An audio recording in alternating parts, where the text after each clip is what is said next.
In this video, I will show you how to bold text in Facebook posts on iPhone.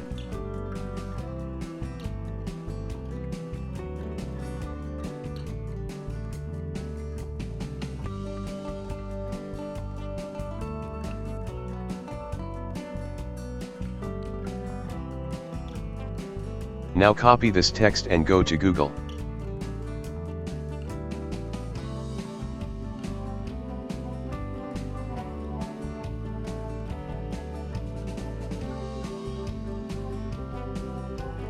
Search for bold text generator now.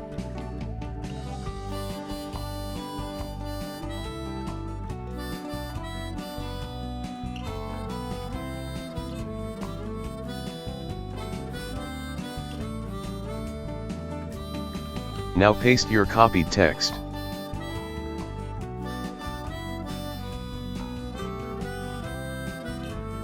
Now select the text of your choice and copy it.